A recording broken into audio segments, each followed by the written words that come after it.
Buenas noches, bienvenidos y bienvenidas a este primer día de jornadas de la Semana de las Artes, Humanidades y Patrimonio.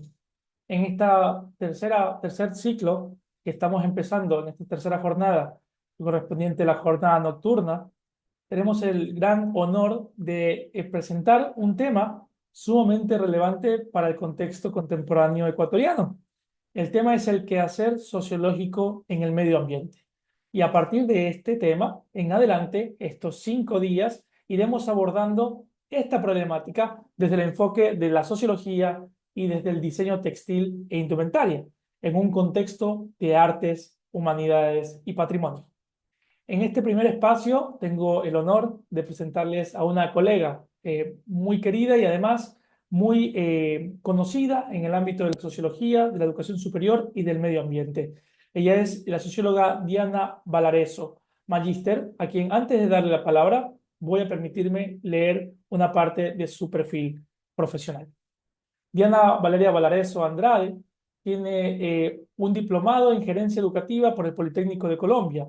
Es socióloga con mención en desarrollo por la Pontificia Universidad Católica del Ecuador y es máster en estudios socioambientales por la Facultad Latinoamericana de Ciencias Sociales Flaxo. Es fundadora y directora de la Fundación Shiriri para el Desarrollo e Inclusión Social, dedicada al diseño y ejecución de proyectos y programas sociales en educación, salud, sostenibilidad e inclusión social y económica. Es docente universitaria con amplia experiencia en investigación, diseño de carreras relacionadas con enfermería y atención al adulto mayor, así como en el desarrollo de programas académicos enfocados en el pensamiento crítico y el trabajo comunitario. Es investigadora con amplia experiencia en metodologías cualitativas y cuantitativas enfocadas en análisis socioambientales, estudios de género y educación. Y destaca por su capacidad para diseñar, planificar y ejecutar proyectos estratégicos con impacto social significativo. Hoy, la socióloga Diana nos va a hablar sobre el quehacer sociológico en el campo medioambiental, un ámbito sumamente explorado por la sociología y que hoy demanda muchísima más atención.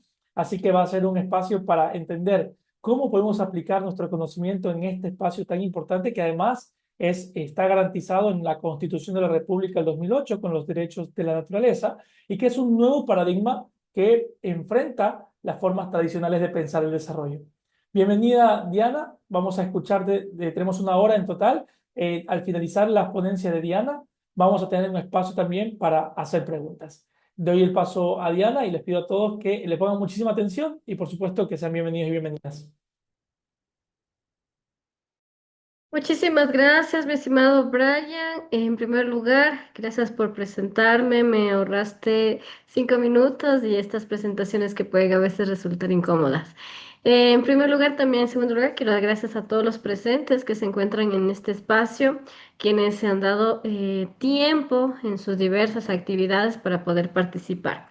Un poquito de lo que va a ser la presentación de ahora, voy a hacer una presentación, una cosa contextual a modo general de algunas perspectivas que abordan el tema de la sociología ambiental y quiero enfocarme en un estudio de caso para que ustedes tengan un ejemplo concreto de cómo la sociología ambiental, cómo los enfoques ambientales sociológicos nos pueden ayudar a nosotros a trabajar en temas puramente ya de conflictos sociales relacionados al tema del medio ambiente, ¿no? Porque como sociólogos, una de las cosas importantes de nuestro quehacer cotidiano es el comprender los conflictos sociales, comprender todas estas formas en las que se van estructurando los problemas sociales y cómo darles una solución, no solución en un término de una sola respuesta, sino desde diversas y ampliadas miradas. Entonces, en este contexto voy a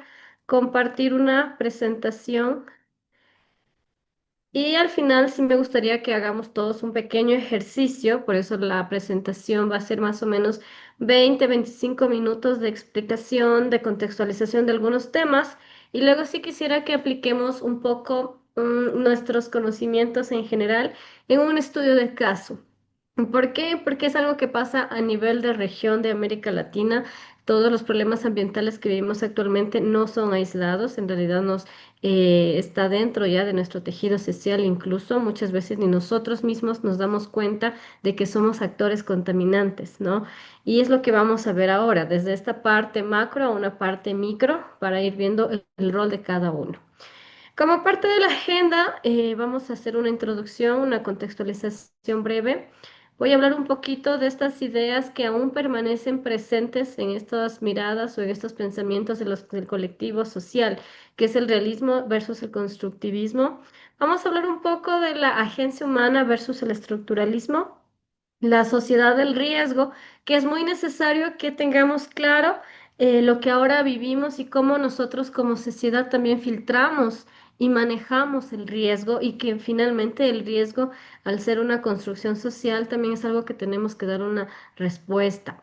Vamos a mencionar o vamos a hablar un poquito de la justicia ambiental y la desigualdad ecológica. Desde Martínez Alier es una de las posiciones que más nos compete a nosotros como América Latina, como países que somos los grandes productores de estos commodities, de estos grandes productores que alimentamos a los centros hegemónicos, ¿no? Valores postmaterialistas, este es un tema casi que se está hablando, o que está entrando en América Latina, en otros países como Europa es algo que ya se lo trabaja. Dentro de estos valores postmaterialistas, nosotros tenemos algunas escuelas, algunas miradas, entre estas la famosa literatura ambiental o la ecocrítica, que también son parte de estas nuevas perspectivas.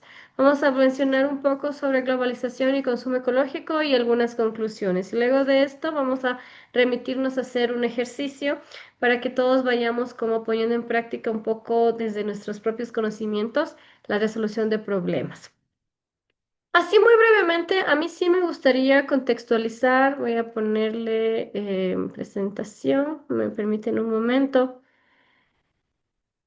A mí me gustaría un poquito hacer un contexto muy rápido de cuándo empiezan a surgir estas preocupaciones, estas iniciativas sobre el tema medioambiental, ¿no? Y esto es algo que encuentra su cuna en los años 60, años 70. Importante recordar el mayo del 68. No me voy a alargar en esta parte histórica, pero sí es importante recordar que hay algunos movimientos que nacen en Europa y que luego van llegando a América Latina y a América en sí misma, como fue el mayo 68, ¿no? Cuando vamos viendo que surgen estas propuestas desde la biología, estas propuestas desde la misma ecología, que ya se instaura como una ciencia que critican o que nacen como una crítica a lo que hoy llamamos una crisis ecológica. Nacen como una crítica a todas estas posiciones que ahora podemos llamarlas, ¿no? Derechos de la naturaleza, y que en un inicio básicamente su lucha se centraba en proteger el recurso natural.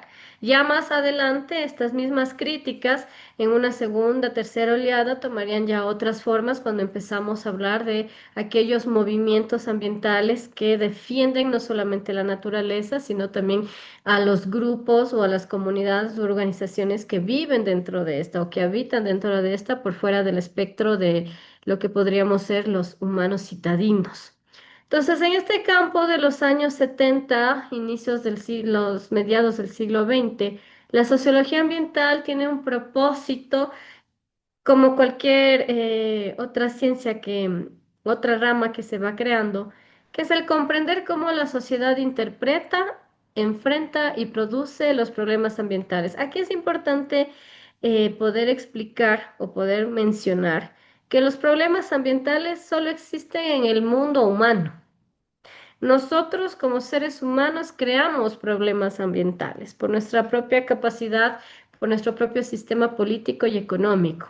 Para nosotros la palabra riesgo, la palabra desastre, que todavía se sigue manejando el término desastre natural, son productos que nosotros como humanos hemos creado. Nosotros creamos el desastre. No es que la naturaleza nos ataca. Eso es bien importante entenderlo cuando ya hablamos en términos En términos cotidianos, cuando escuchamos es que el desastre natural, no, no existe en la naturaleza desastres, la naturaleza existe.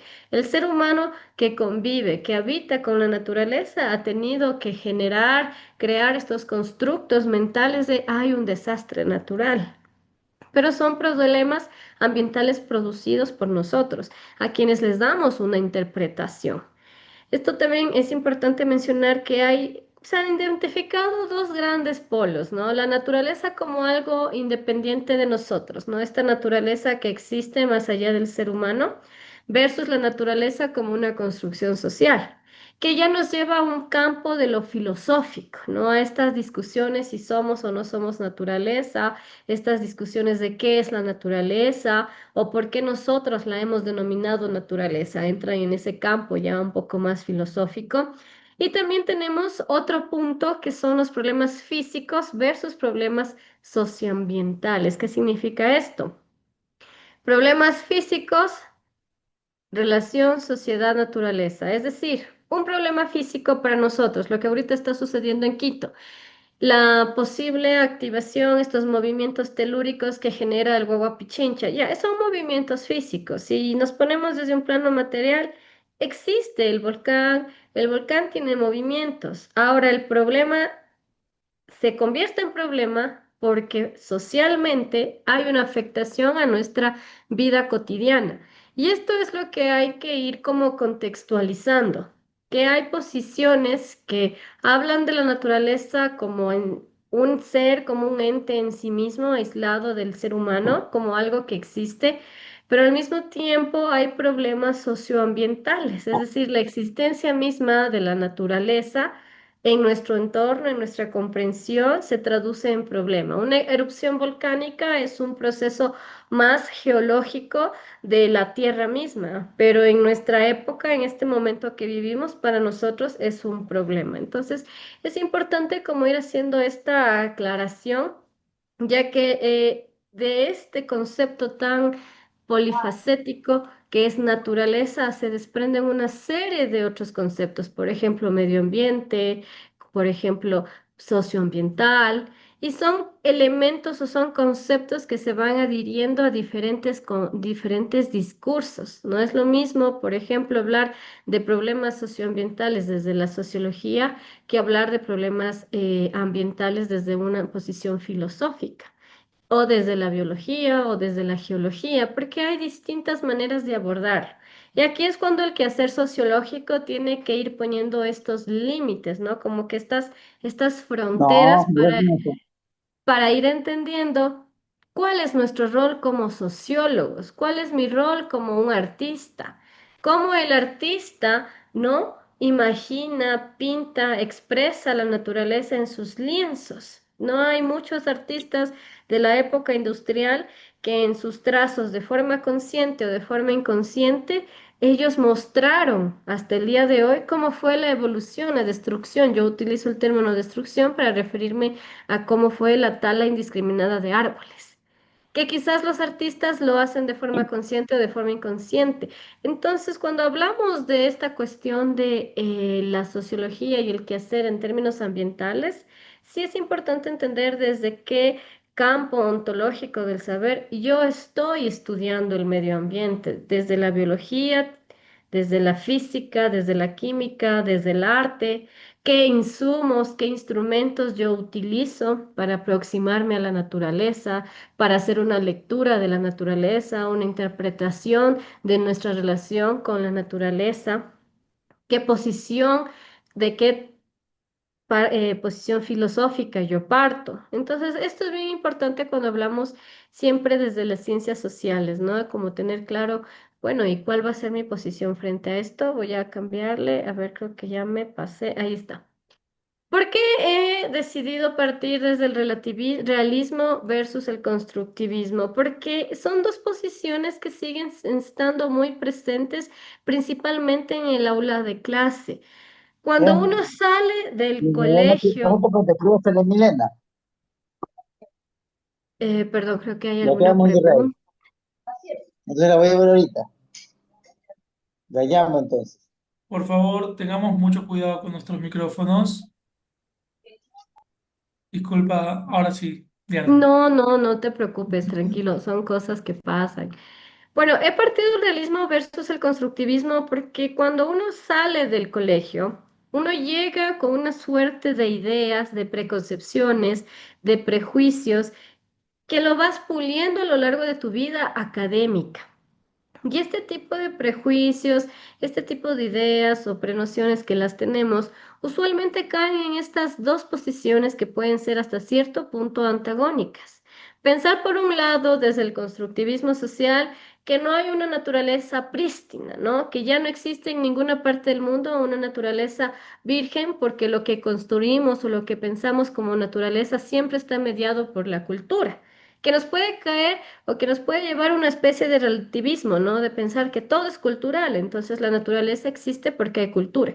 Son justamente estas posiciones las que yo les comentaba al inicio, que hay que saber delimitarlas, porque inconscientemente podemos caer muchas veces en este tipo de cosas, decir, no, la naturaleza es pura y hay que protegerla y evitar que la gente utilice la tierra para sembrar, ¿no? Hay algunos ahora en ecología, algunas técnicas que nos permite eso.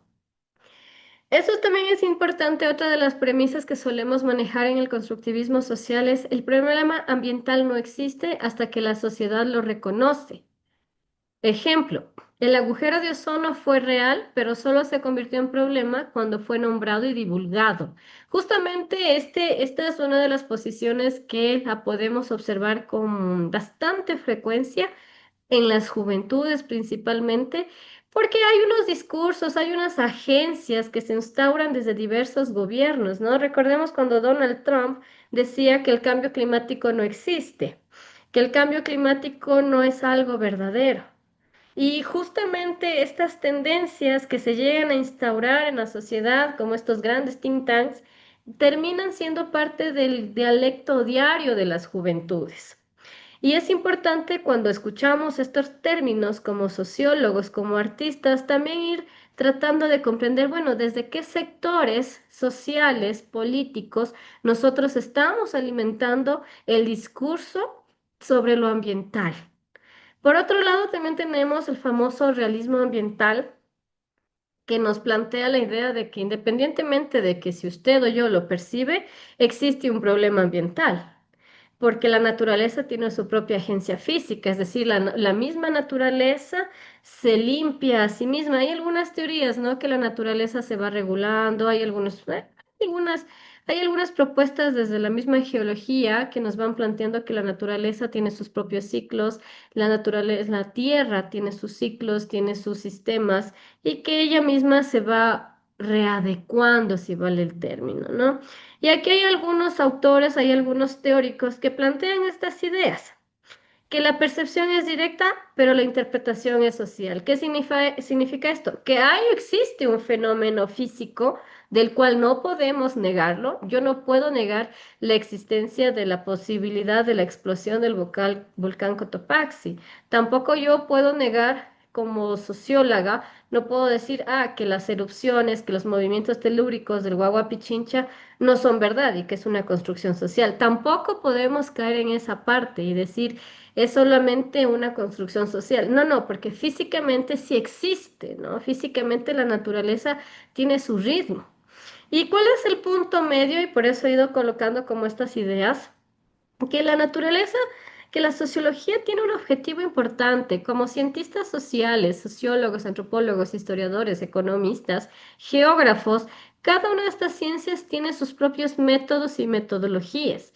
Y desde nuestro campo hay que realizar estas distinciones entre problemas ecológicos objetivos, es decir, hay un problema ecológico físico real, que por ejemplo, ¿cuál es un problema físico real? El calentamiento de los corales. El coral vive tranquilamente a 18 grados. El momento que sube la temperatura del mar, el coral se blanquea, que significa que una zona que abastece de alimento a muchas especies, un nicho ecológico que abastece a muchas especies, se va a empezar a morir. Si yo, como ser humano, no vivo cerca de un coral, no me va a afectar, pero va a afectar a las otras especies. Ahí eso se convierte en un problema ecológico. Pero cuando yo vivo y dependo de la casa, se convierte en un problema socioambiental, porque ya lo interpreto. Entonces son estas distinciones que tenemos que ir realizando que muchas veces no tienen como una línea clara. A veces dicen, bueno, ¿y hasta qué punto puede ser un problema ecológico y hasta qué punto puede ser un problema socioambiental? Ejemplo, el derrame de esmeraldas. Es un problema ecológico porque el petróleo afectó a cientos de especies que se redujeron en población porque las crías murieron, cientos de especies que se quedaron sin agua y por ende murieron, que se contaminaron y por ende no van a poder reproducirse. Pero es un problema social porque finalmente la contaminación del agua también nos llega y nos afecta a nosotros. Entonces, estas líneas no son como tan marcadas, pero sin embargo hay que hacer como un análisis muy, hay que hilar muy fino como para entender, bueno, ¿y cuál es el problema que yo estoy tratando de analizar? ¿Qué es lo que yo busco como artista? ¿Qué es lo que yo quiero interpretar? Como artista, ¿qué materiales voy a utilizar para crear mi obra? Porque evidentemente no es lo mismo que yo utilice un óleo a que yo utilice un aerosol. Esas son las preguntas que hay que plantearnos también como nosotros como profesionales. Agencia humana versus estructuralismo. ¿Por qué he puesto esto? A ver, aquí hay algunos sociólogos que utilizan el término de agencia y yo lo voy a resumir así muy brevemente, ¿no? Weber es uno de los grandes sociólogos. Sin embargo, yo voy a detenerme un poco en esta capacidad individual de acción, ¿no? ¿Que tiene el poder de transformar la realidad social y medio ambiente? Sí, sí la tiene. Si nos vamos desde la posición de Giddens, desde la posición de Weber y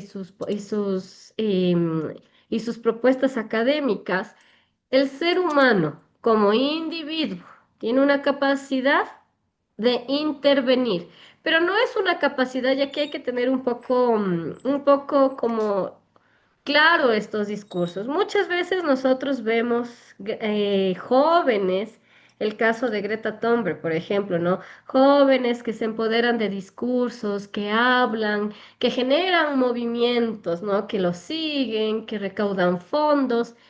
Pero el verdadero cambio, la verdadera agencia es un poco más allá del discurso, más allá de lo que nosotros como jóvenes, como principalmente los adolescentes y los muchachos que están entre los 18 a 22 años, más allá de lo que podamos consumir dentro del TikTok, el Instagram, hay una verdadera agencia humana que se debe traducir en ciudadanías activas, en organizaciones locales activas, organizadas, con agenda, con propuestas.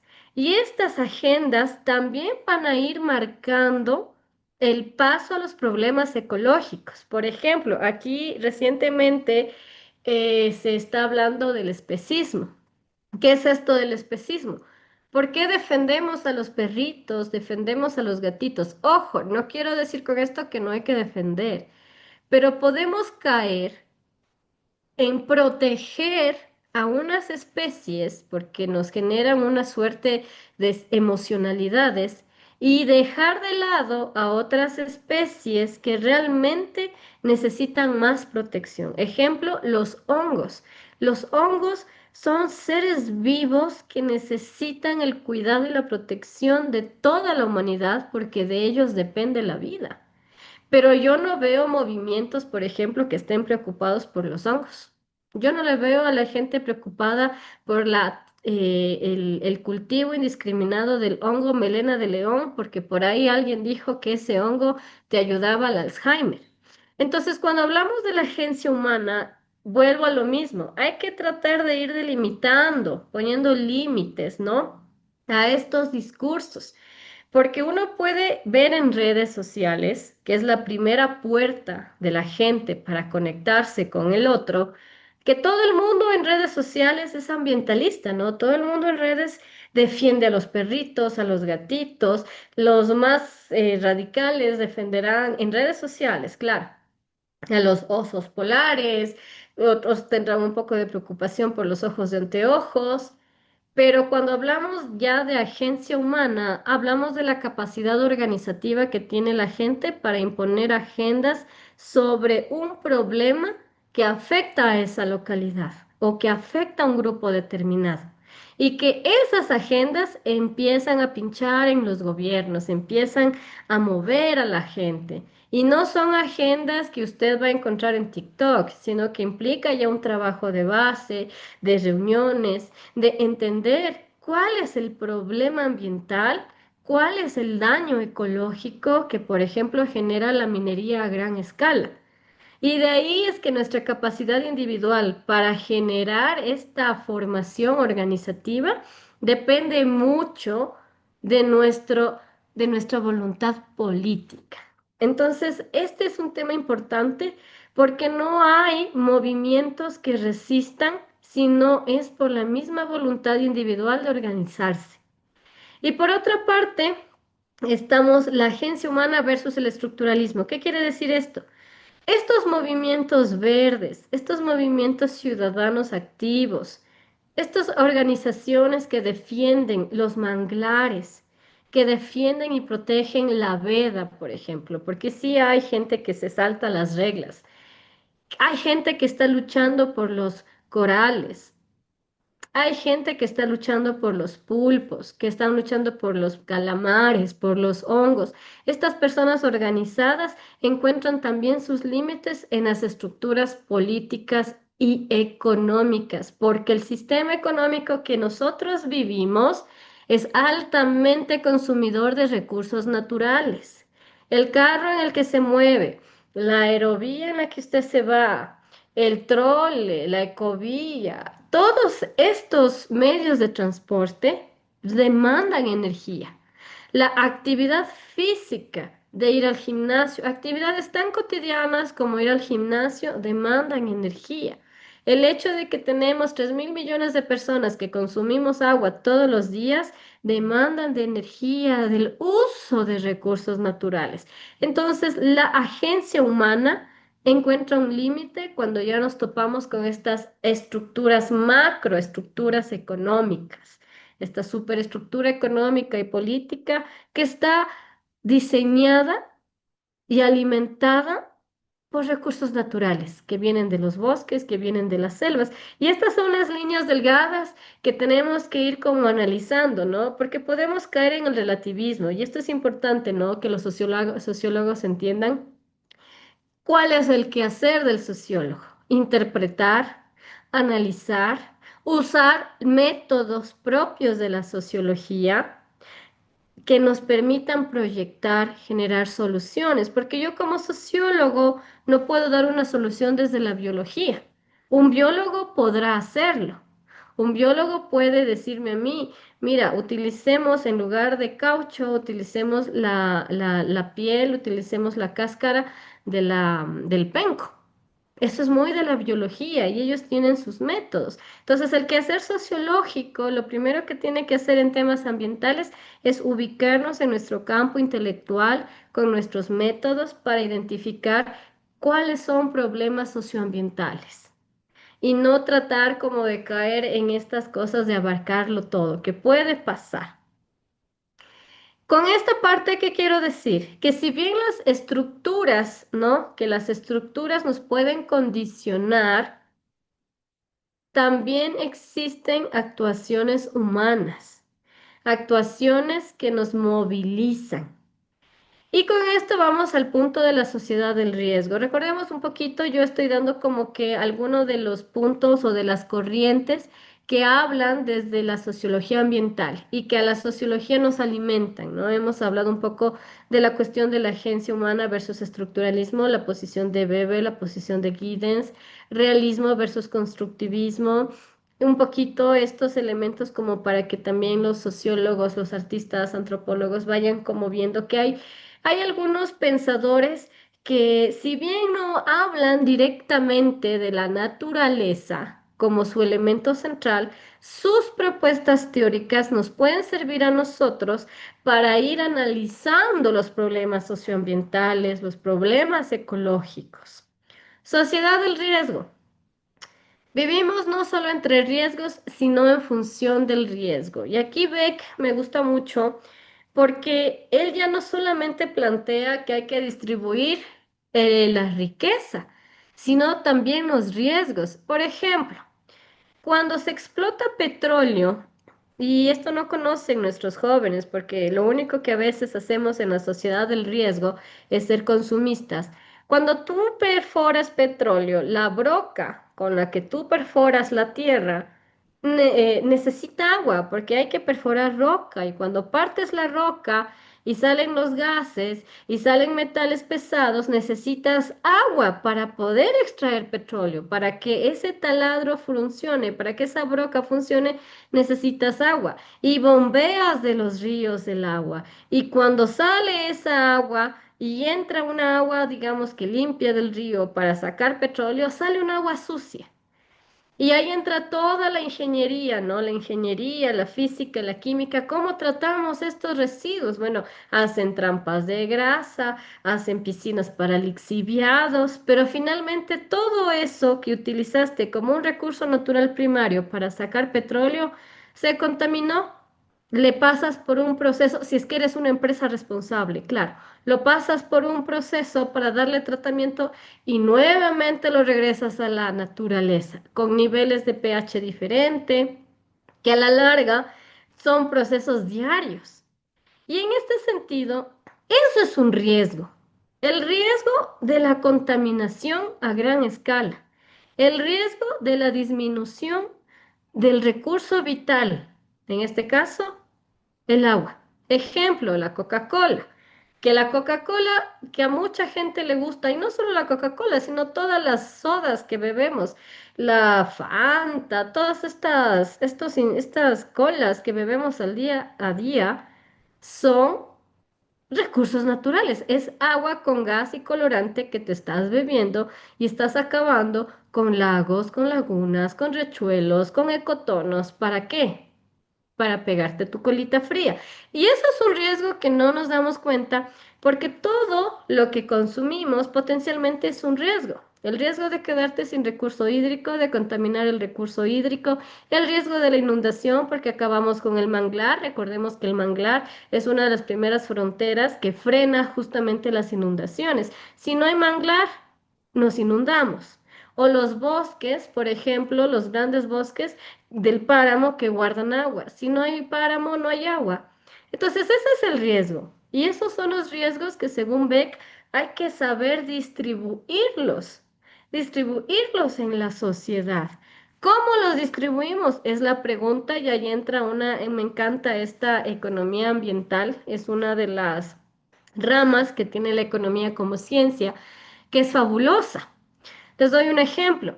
Cuando se perfora petróleo, se utiliza agua, pero cuando vendemos el petróleo, solamente vendemos el barril al precio que nos pone el mercado internacional, pero no vendemos el barril incluyendo lo que nos costó ambientalmente sacar esa agua, lo que le costó a las comunidades enfermarse por la presencia de la minera, de la petrolera. Eso se llama deuda ecológica. Es decir, producir el barril de petróleo no solamente tiene un coste en términos de inversión de infraestructura, sino que tiene un coste ambiental que no lo estamos colocando cuando vendemos el barril. Ese es un riesgo. Y eso es lo que hay que distribuir. ¿Cuáles son estas características de riesgos? Hay unos que son irreversibles. Por ejemplo, el daño que producen las grandes mineras es irreversible. Agua con mercurio es irreversible. Hay unos que son invisibles, por ejemplo, la famosa agua líquida. Es decir, el petróleo para producirse necesita agua. Cuando vendemos el barril, no cobramos pues esa agua. Ese es un riesgo invisible. Tenemos también riesgos que están distribuidos de forma desigual. Aquí en las zonas urbanas, ejemplo, Quito, consumimos una cantidad de agua que no se imaginan. Hay un desperdicio gigantesco de agua. ¿Cuándo nos preocupamos? Cuando nos quitan el agua o cuando se va la luz. Pero en el día a día no hay esta preocupación individual, colectiva, de, bueno, ¿cuánta agua yo consumo al día? Los 2,5 litros de agua que el doctor dice o que la medicina dice o que en el TikTok vi que debía tomar, ¿cuánto le está costando a los páramos? Si ven cómo funciona esto, es una relación cíclica. y no nos distribuimos y nos distribuimos de forma desigual, porque en Quito siempre la mayoría de barrios, por lo menos los legalizados, no voy a hablar de los barrios informales, por lo menos los barrios legalizados cuentan con un sistema de agua potable. ¿De dónde viene esa agua? Viene de la Amazonía. De ahí viene el agua. Y es extraño, y esta es la paradoja, que en cambio en la Amazonía el agua no es ni potable. Y hay zonas, cuando tú entras, por ejemplo, de Orellana a Nuevo Rocafuerte, que no hay agua. Y es carísima, porque es un recurso que escasea, siendo que de ahí nosotros consumimos gran parte del agua. Entonces, estas desigualdades que son parte de una estructura son del día a día y van generando un riesgo para aquellas poblaciones que tienen en su haber, viven rodeadas de grandes cantidades de naturaleza, si vale el término, pero somos las ciudades las que consumimos en su gran mayoría esos recursos. Aquí tenemos autores, por ejemplo, como Giddens, como Luhmann, que justamente nos plantean, y yo les invito a leer, no voy a profundizar en lo que cada uno dice, yo les voy como dando las pistas de qué autores pueden profundizar para que vayan entendiendo cómo la sociedad del riesgo distribuye, administra, percibe el riesgo. El Guagua Pichincha hasta hace unos meses atrás era el lugar perfecto para subir a correr, para entrenar para los triatones, pero desde que se puso en actividad ya es un riesgo. ¿Ven cómo cambia en función de la naturaleza, en función de la estructura física que es el volcán? Luego vamos a otro gran concepto que es el de justicia ambiental. Y este es uno de los que más trabaja, por ejemplo, Martínez Alier. ¿Y qué nos plantea aquí? La premisa esencial es que no todas las personas vivimos los mismos problemas ambientales. Yo, en mi calidad de persona urbana, nunca he tenido que migrar por un problema ambiental, pero no es lo mismo aquellas personas, aquellas comunidades que tuvieron que salir de sus zonas, de sus casas, porque entró la minera, porque entró la petrolera, a trabajar. Abrieron caminos, trajeron bares, trajeron prostitución, porque eso trae la industria petrolera, la industria minera.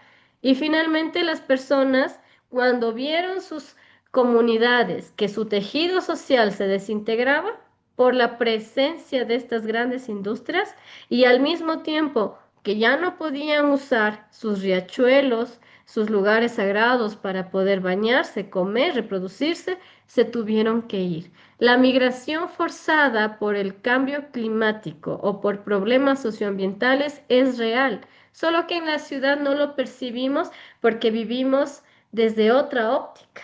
Entonces, la justicia ambiental lo que nos plantea es que ni todos vivimos los mismos problemas ambientales, ni todos recibimos los mismos daños ambientales.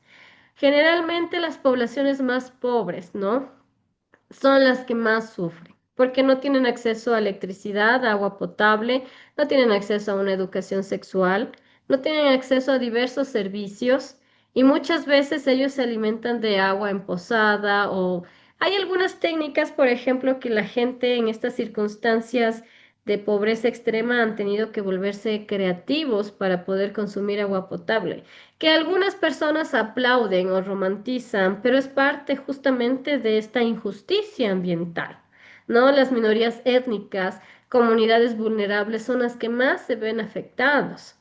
Y cuando nosotros hablamos de justicia ambiental, ya entramos en el plano también del derecho. Hay una rama del derecho que es el derecho ambiental, que es muy bonita, es de las menos rentables, pero es una rama justamente que trabaja esto. Bueno, ¿y cómo hacemos justicia a aquellas organizaciones, comunidades, individuos, personas que han sido víctimas o que han sido daños colaterales de los procesos de gran industrialización, ¿no? La minería gigantesca a cielo abierto, las petroleras, los monocultivos, ¿no? El cultivo de palma, toda esta industria que se va comiendo la naturaleza también va produciendo procesos de justicia ambiental, también hay una redistribución inequitativa del riesgo, ¿no? Que nos hace a nosotros repensar la relación con el medio ambiente. Y aquí es cuando entramos a los famosos valores postmaterialistas. ¿Qué significa esto?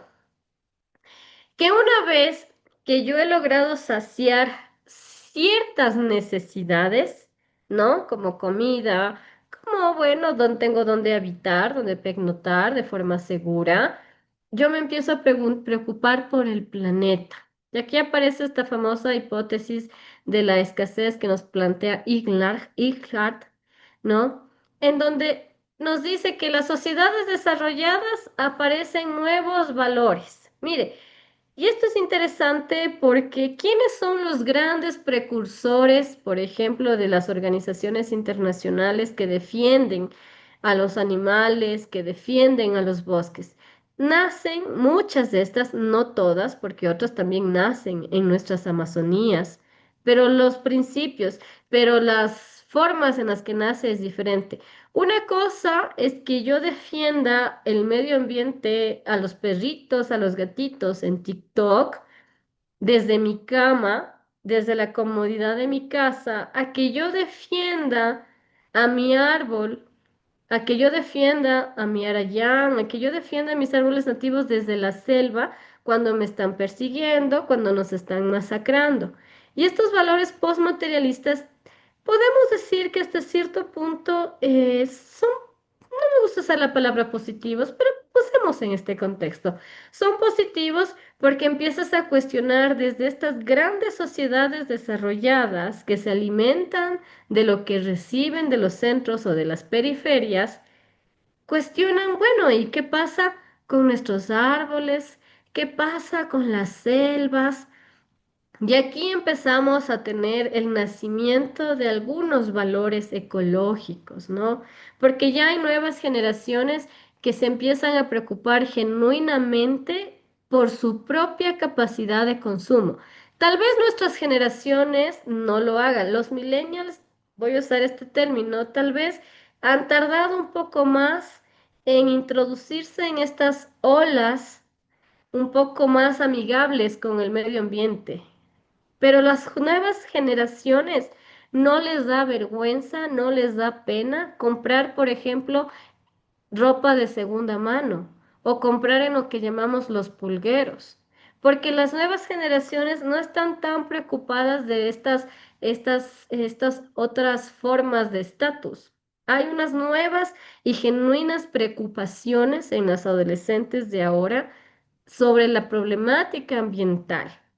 Si bien es cierto, muchas de estas oleadas han nacido en los países desarrollados, esas ideas han migrado a nuestros países y nuestras generaciones, las generaciones de 18, 19, 20, 22, 23 años, buscan los mercados de segunda mano. Hay estudios que lo corroboran que me parecen interesantes porque ya no están solamente basándose desde lo estético, sino que para ellos hay otra forma de percibir la realidad. Algo que choca con otras generaciones, y yo me pongo en esas generaciones, yo tengo 37 años, y muchas de estas generaciones de 40, 42 años, por ejemplo, comprar en un lugar de segunda mano no va a ser algo que pienses de inmediato. No vas a ir al pulguero a buscarte una sudadera, no vas a ir al pulguero tal vez a buscarte un juego de cubiertos para comer día a día, porque eso no está en tu estructura mental. Pero nuestras nuevas generaciones ya están un poco más asociadas, están un poco más ligadas a esta cuestión de, bueno, protejamos un poco el medio ambiente, ¿no? Hay nuevos valores y esos nuevos valores son los que hay que reencauzar, es decir, hay que promover nuevas formas de organización política en torno a lo ambiental, porque de nada sirve que haya una, dos, tres personas que quieran, que les interese el medio ambiente cuando no hay esa formación. Y eso es lo que regreso a este tema, el tema de la agencia humana. Y esa es la capacidad que tenemos nosotros de individuos de organizarnos. porque la organización colectiva sí hace grandes transformaciones. Entonces, la amenaza ecológica ya se convierte en una cuestión sensitiva, es decir, ya a nivel psicológico hay generaciones que son más sensibles con el tema animal. Tienen una sensibilidad mucho más desarrollada. A mí me molesta mucho cuando les dicen generaciones de cristal, es que no toleran nada. Más allá de las prácticas parentales que sí se han transformado, hay algo positivo que hay que rescatar y es que estos valores postmaterialistas que los vemos en este siglo están generando una genuina preocupación en estas generaciones por el bienestar animal. Y ese es un primer paso para luego preocuparse por el consumo personal. Porque quizás los jóvenes que compran de segunda mano no están conscientes del gran cambio que están dando, del gran paso que están dando, que pasamos de estas generaciones de comprar y desechar a generaciones que no le tienen miedo a comprar lo de segunda y tercera mano. Y esto rompe con estos valores estéticos, con estas formas de estatus que hasta cierto punto formaban parte de nuestra generación. Y aquí ya hablamos de un proceso diferente, un proceso mental diferente, porque recordemos también que todo lo que como sociedad mentalmente a nivel lingüístico vamos creando, si vamos construyendo con el lenguaje, también se va transformando. Hay formas nuevas de percibir el problema, compartirlo con otros, desarrollamos nuevos valores, los compartimos de forma colectiva, asumo mi actitud y ahí viene el punto neural, guiar a estas nuevas generaciones que son más sensibles, más sensitivas, más perceptivas a la problemática ambiental para que actúen, porque la actuación organizada y dirigida sí genera una transformación verdadera. Y con esto podemos tal vez hablar de un consumo ecológico quizás mesurado, pero frente a la globalización implica unos cambios a nivel de estructura gigantescos. ¿Qué quiere decir esto? Miren, nosotros somos la sociedad del consumo. Ustedes pueden decir, y aquí viene la otra cara de estas nuevas generaciones. Las nuevas generaciones de ahora, si bien es cierto, tienen una sensibilidad más desarrollada a la cuestión ambiental, principalmente a la cuestión animal, ¿no? Más sensibles con los animales, con los perritos, gatitos y todo lo que quieran tener de mascotitas, ¿no? Hay una Ok. sensibilidad, ¿no? Pero también hay un consumo en contraparte tecnológico, que es la otra cosa que también nos está pasando. Y ahí caemos en la famosa ecología mercantilizada o la ecología performativa. ¿Qué quiere decir esto? Que como cientistas sociales, nosotros también debemos tomar en consideración que todo lo que el capitalismo pueda cogerlo y volverlo un nicho de mercado, lo va a hacer. Ahora, por ejemplo, si usted quiere kefir, ¿no? Estas kombuchas, estos kefirs, usted va al Supermaxi, usted va a estos lugares de marca y busca el que tiene la etiqueta verde. Es otro nicho de mercado. Unos me van a decir, pero qué bueno que existen esos mercados, pero yo por otro lado voy a decir, pero las otras críticas nos dicen a nosotros que al campesino que cultiva sin pesticidas y no tiene dinero ni contactos para certificarse como agricultor verde, ¿cómo va a vender su producto en el mercado?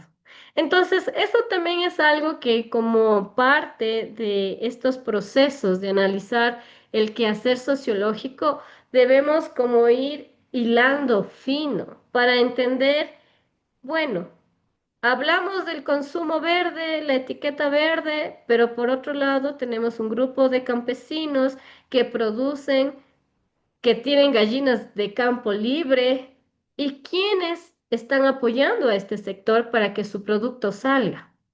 Y la diferencia de precios es abismal, porque un zucchini que yo compre, ejemplo, en un mercado especializado, certificado verde, me va a costar $5, $6.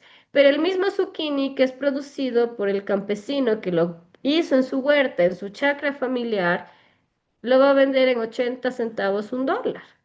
Eso es lo que como cientistas, como artistas, como sociólogos tenemos que ir analizando cuando hablamos de la problemática ambiental. ¿Desde dónde yo estoy hablando? ¿Desde qué posición de clase estoy hablando? ¿Desde qué nivel de consumo yo hablo? Porque todos consumimos. Todos pertenecemos a una clase, pero ¿en qué clase me asumo? ¿Qué valores yo voy a defender? Cuando me posiciono en una clase y empiezo desde ahí a analizar, a analizarme, es cuando yo ya tomo una posición política y digo, ok, yo no voy a consumir el producto certificado verde, pero sí me voy a ir a comprarle a la feria agroecológica que se pone cada 15 días en el mercado. Y me voy y compro ahí. Hay formas y formas de vivir y expresar esta parte sensible o esta parte individual de querer colaborar con el tema ambiental. Entonces, con esto, a lo que yo voy, por ejemplo, es a un estudio de caso. Este es un ejemplo. Esto es sacado de un proyecto. He cambiado evidentemente los nombres, pero esto es un problema social. Este es un problema socioambiental y al mismo tiempo es un problema ecológico. Cuando una comunidad X se ve forzada a abandonar su lugar de vivir porque ya llegó la empresa minera, pero con el paso del tiempo el recurso hídrico disminuye. Cuando nosotros nos enfrentamos a estos casos como cientistas sociales, cuando a ti te llaman como antropólogo, historiador, economista, sociólogo, politólogo, como artista, como docente investigador y te dicen, mira, tenemos este caso. Ahí viene la cosa importante del quehacer sociológico. ¿Cómo lo resuelvo? Y aquí va la primera pauta para todas y para todos los cientistas sociales, para todos los que trabajan, para todos los que estudian. Primero hay que partir haciéndose preguntas. Desde la sociología, bueno, ¿qué dimensiones sociales observas en los conflictos? Actores, haz un mapa de actores, identifica intereses. Identifica conocimientos, para eso nos sirve la interculturalidad, ¿no? Este concepto fantástico. Aplica técnicas desde la interculturalidad para tomar decisiones, desde la ruralidad, desde la territorialidad. Aplica esos conceptos. Pregúntate, bueno, ¿qué rol tiene la sociología aquí? O sea, es decir, en este estudio de caso, en este problema, yo como sociólogo, yo como antropólogo, como geógrafo, historiador, artista, con las herramientas que aprendí a lo largo de mi vida académica, ¿cómo puedo abordar el caso? ¿Qué preguntas? ¿Qué preguntas son las que yo tengo que hacerme para resolver este caso o para dar una opinión sobre el caso? Por ejemplo, si yo soy economista, no me voy a preguntar las dimensiones sociales, lo haré tal vez en algún punto. Lo que me voy a preguntar es, bueno, ¿cuánto ha sido el porcentaje de recursos invisibles utilizados? Entonces, ¿qué es lo que quiero mostrar con este estudio de caso?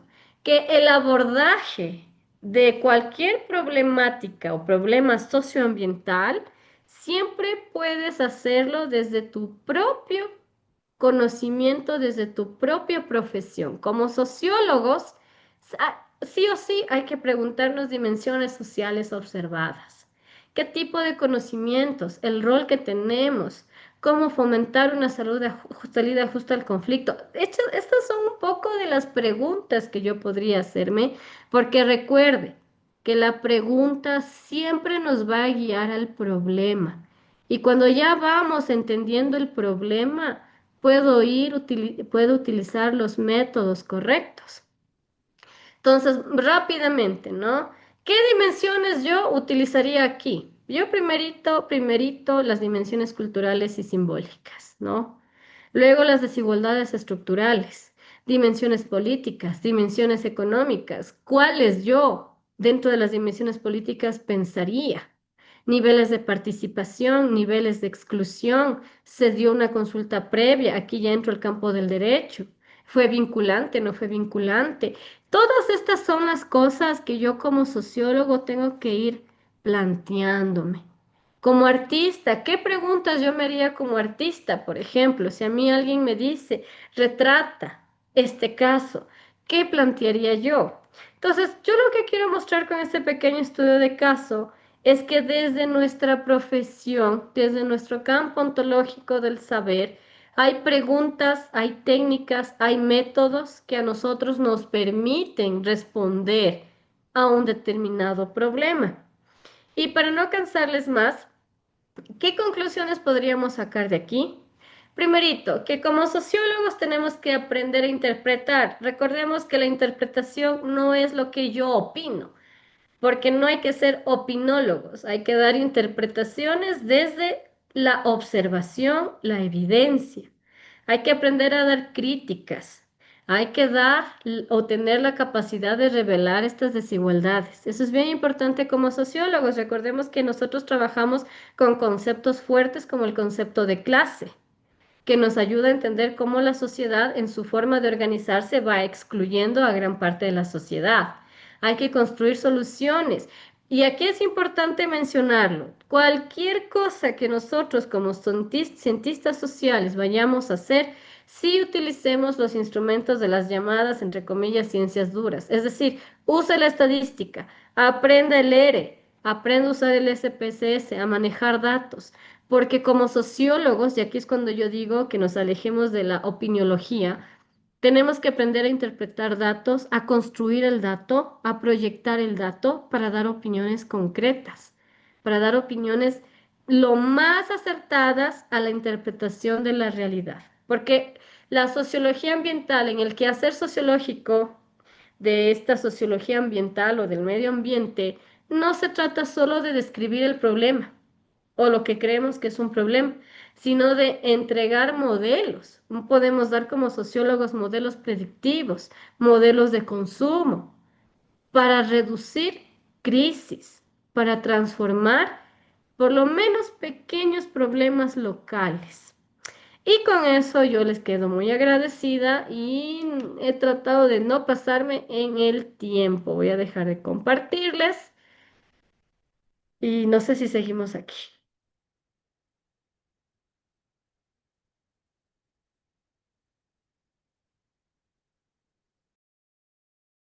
Muchas gracias, Diana, por tu ponencia, una ponencia brillante, y además nos acerca muchísimo al quehacer sociológico, un quehacer bastante complicado. Es decir, sobre todo por las cosas importantes de las cuales va tratando. Vidas humanas, historias, culturas, comunidades y por supuesto riesgos. Me gusta muchísimo el enfoque que le ha dado Diana en ese sentido, revelar los riesgos y todo también todo lo que se pone en peligro alrededor de la interacción con el medio ambiente y además reconocido también que incluso estos riesgos están repartidos de maneras desiguales, ¿no? Cómo terminan siendo los recursos de unos sectores los que benefician a las ciudades y cómo muchas veces son estos sectores los que menos acceso tienen a sus propios recursos. Esa mirada crítica es necesario para poder hablar de justicia ambiental desde la justicia social. Vamos a dar un espacio ahora para preguntas, para quienes quieran hacer intervenciones, preguntarle a Diana, aprovechemos a Diana. Es más, estamos teniendo un poquito más de tiempo de la siguiente conferencia que nos ha cedido la profe Teresa Almeida, para poder aprovechar este espacio porque no siempre tenemos a Diana. Entonces vamos a aprovecharle un montón y vamos a darle la palabra a quienes la están levantando. Por favor, quienes quieran intervenir, vayan levantando la mano, déjenla levantada para poder escucharles. Vamos primero con el profe Esteban Acosta. ¿Qué tal, Diana? Buenas noches. Muchas gracias por su ponencia. Yo tengo un par de preguntas que va enmarcado en lo que usted nos ha expuesto el día de hoy. En este sentido, como bien lo mencionó, nosotros vivimos en una sociedad de consumo, ¿no? Que nosotros realmente no va a parar por nuestras decisiones, ¿no? Porque existen otros centros que son más poderosos de lo que nosotros podemos ser, ¿no? En este sentido, la explotación, digamos, entremos de la minería y el petróleo, explotación de este tipo de minerales y el crudo, ¿Cómo podemos nosotros salir de este círculo que podemos decir, ¿no? Que este círculo de explotación de estos recursos y cómo nosotros decidimos a quién tercerizamos, porque siempre vamos a necesitar esto, ¿no? Vamos a necesitar este tipo de productos por la sociedad que vivimos, por el mundo moderno, porque es de energía que nosotros utilizamos ahora.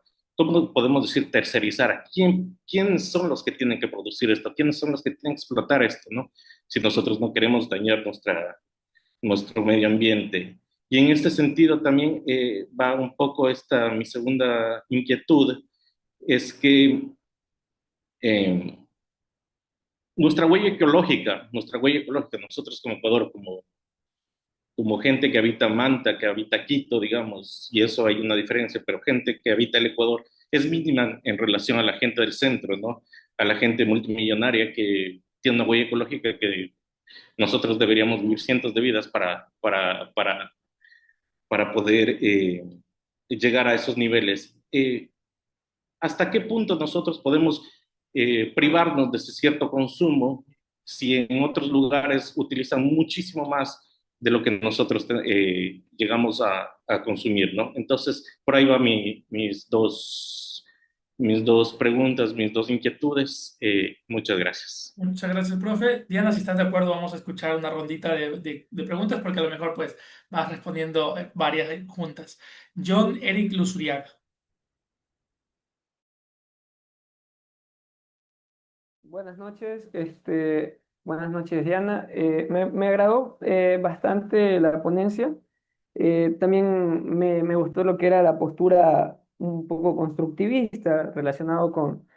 yo podría hacer una comparación idealista, por así decirlo, en el que si no se señala, si no se señala o no se visibiliza una problemática, pues permanece silenciada tanto en el lenguaje o desde una manera material y no vuelve a visibilizarse ese problema hasta cuando ya está agravado. ¿Por qué? Porque la prisa de la vida moderna pues no permite dirigir la atención hacia esos tipos de, de problemáticas, ¿no? Y quisiera hacerle una pregunta relacionado con uno de los más desafiantes retos es el reemplazo o la transición del consumo de los hidrocarburos.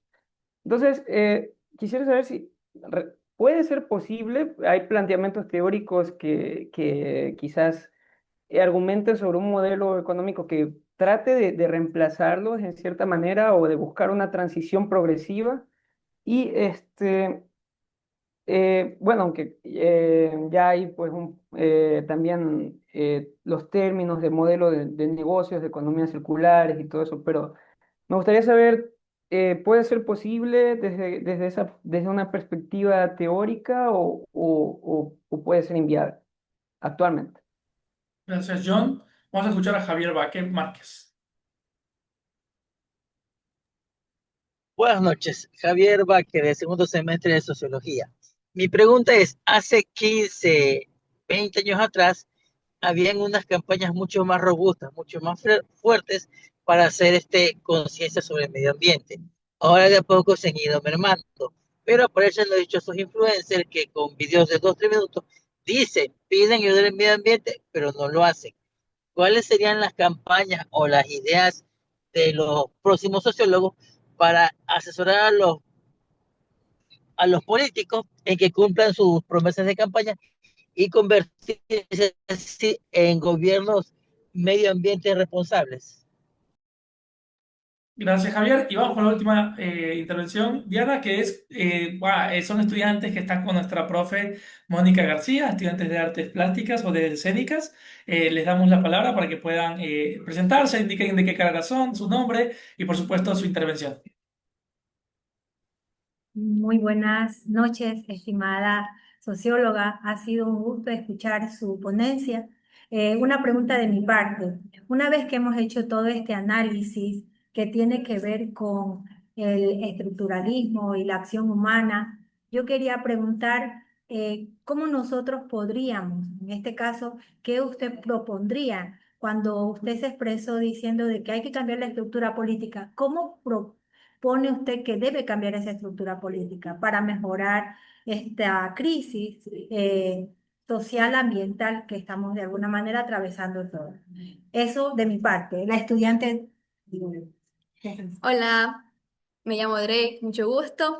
Me parece muy increíble todo lo que dijo y a base de eso yo quiero preguntar sobre qué cambios deberíamos hacer como sociedad para enfrentar la crisis ecológica, entendiendo que no es solo un problema de la naturaleza, sino también de cómo vivimos y cómo nos relacionamos. Muchas gracias. ¿Hay una persona más? Sí, un estudiante más. Ok. Muy buenas noches con todos. Me llamo Gregory, estudiante de artes plásticas. A mí se me generó una duda respecto a lo que nosotros podemos hacer como artistas, ya que nosotros, así como artistas, nosotros generamos obras que critican a la sociedad, critican a lo que es la contaminación al medio ambiente, ¿no? Entonces, no nos limitaría a nosotros como artistas si, por ejemplo, utilizamos recursos artísticos, que eso tiene que ver bastante con el consumismo, lo que es comprar los lienzos, que eso utilizan madera, utilizan tela, y bueno, no limitaría a nosotros como artistas el uso de esos recursos. Eso es lo que es mi pregunta. Muchas gracias. Y vamos con una última intervención de parte de nuestro estudiante Bielka Palomeque. Y con esto cerramos las intervenciones y damos paso a nuestra conferencista. Buenas noches, mi nombre es Bielka Palomeque, soy estudiante de quinto semestre de la carrera de Sociología. En primer lugar, quería felicitarla porque me pareció el tiempo muy corto para su intervención, muy clara y le deja a uno, le genera muchas dudas, ¿no? Desde todos quienes hacemos estas carreras, o sea, como decían los artistas, a través del arte todo lo que se puede hacer, como sociólogos también. Pero yo tengo una duda entre las cosas que usted comentó, hablaba sobre el constructivismo social. Y hay una partecita que me pareció muy interesante. Dice, no hay naturaleza virgen, todo está mediado por la cultura. La pregunta es, ¿hasta qué punto estará mediado por la cultura? ¿En qué momento esta mediación va a terminar? Esa era mi pregunta y felicidades nuevamente, doctora. Excelente su intervención. Muchas gracias. Damos paso a Diana para contestar estas interrogantes y hacer sus comentarios.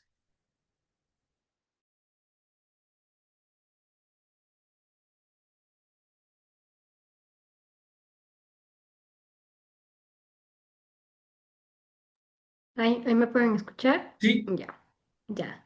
Bueno, la mayoría de las preguntas tienen una respuesta que podría ser en común. Ya voy a hablar un poquito sobre la cuestión del arte, porque eso también es un punto muy, muy importante, ¿no? Porque el arte, el diseño gráfico y todas estas otras campos del saber que ocupan materiales que pueden caer o no en lo contaminante, ya voy a dar una opinión sobre eso. Bueno, sobre el tema de la transformación a un nuevo modelo económico y de consumo, en primer lugar, desde un enfoque sociológico, ¿no? Porque esta respuesta puede darse desde muchos enfoques. Puede haber un enfoque desde la macroeconomía, por ejemplo.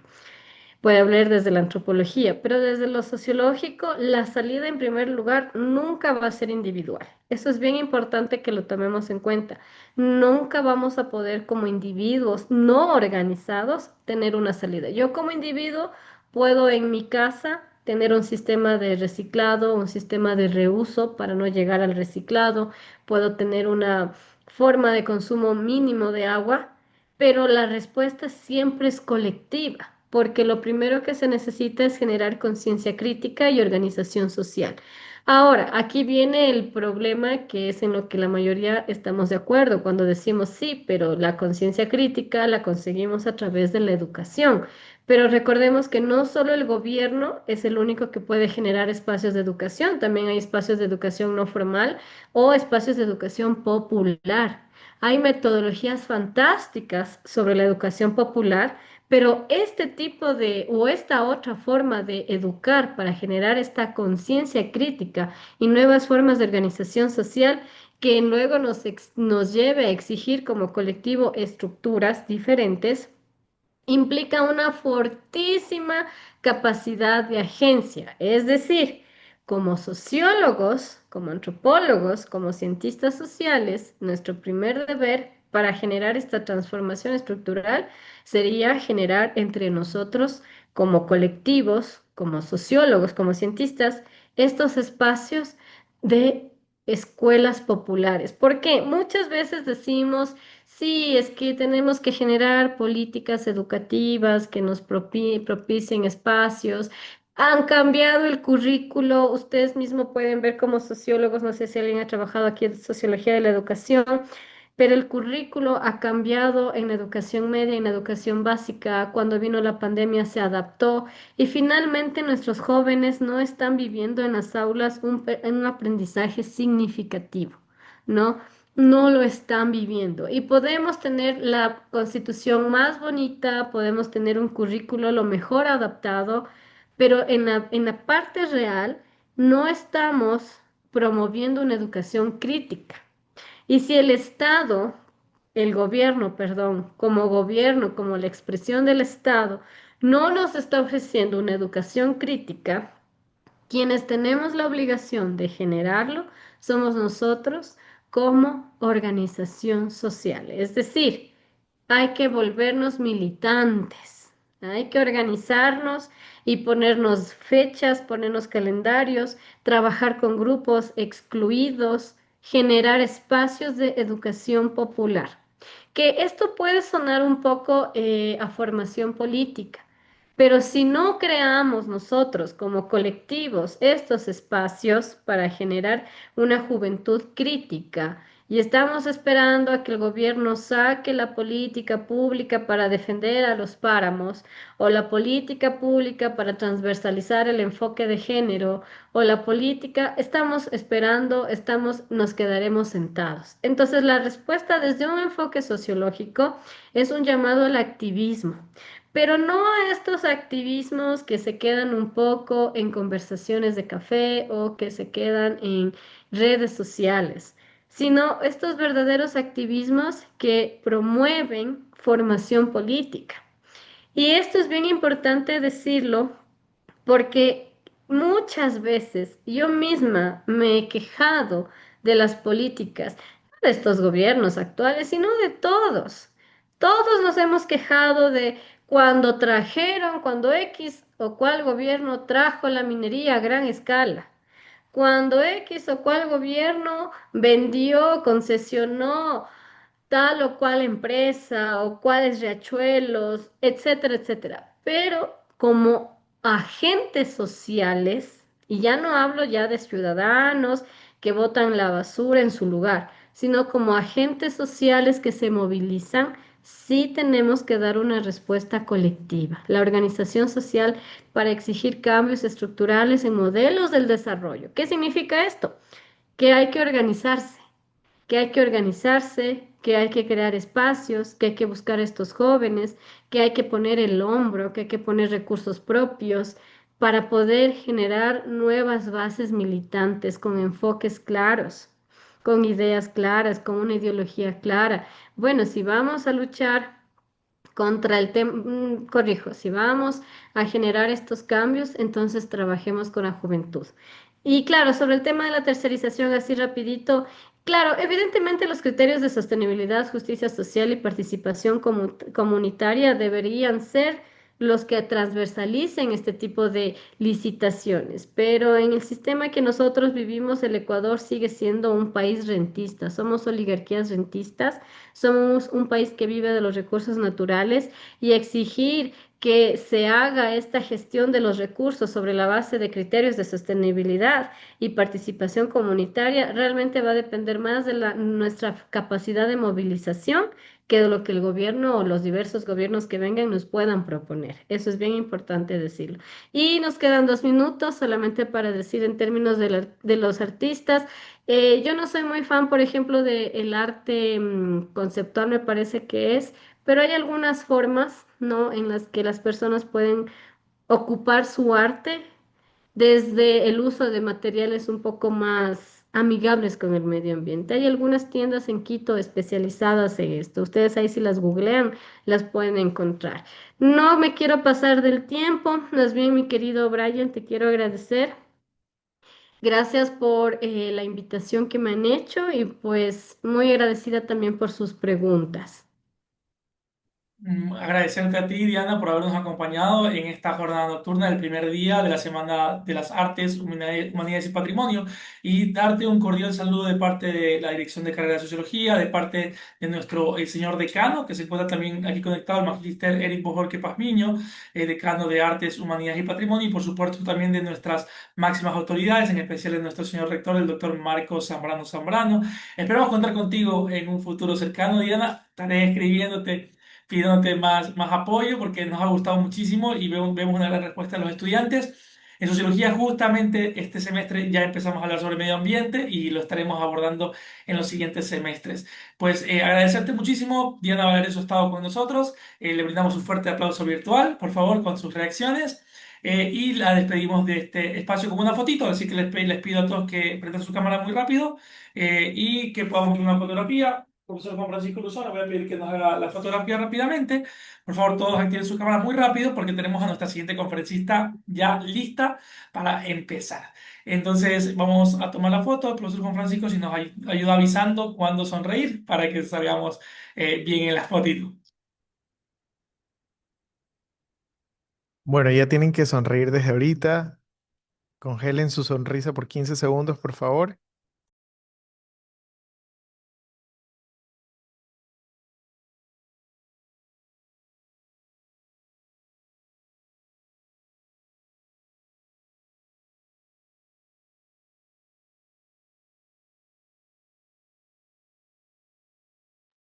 Listo, ya estamos. Muchas gracias, profesor, y muchas gracias, Diana. Hasta la